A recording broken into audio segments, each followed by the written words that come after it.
ايه السر اننا بنحلم كل يوم بس مش فاكرين غير جزء صغير جدا منها، واوقات ما بنفتكرش اساسا؟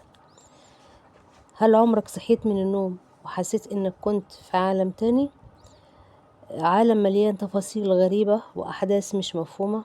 بس الغريب انك بعد دقايق قليلة جدا بتنسى كل حاجة. طب ليه يا ترى؟ العلماء عملوا دراسات كتير ووجدوا اننا بنحلم كل يوم، بس كل ليلة اثناء النوم بيعدي جسمنا بعدة مراحل، ومنهم مرحلة حركة العين السريعة.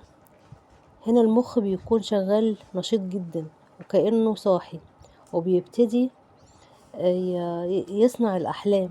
لكن ليه ما بنفتكرهاش؟ لأن المنطقة اللي في المخ المسؤولة عن تخزين الذكريات بتبقى أثناء الأحلام مش شغالة بكامل طاقتها، كأنك بتكتب على ورقة بقلم رصاص خفيف جدا.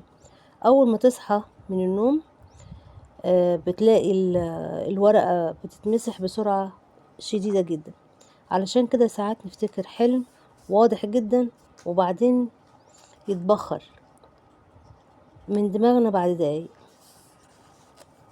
مش معنى كده انك مش فاكر الحلم انك محلمتش، لا، الحقيقة ان دماغك بيعيش عوالم كاملة وانت نايم، بس بتفلت من الذكريات كأنها أسرار بيخبيها العقل عنك.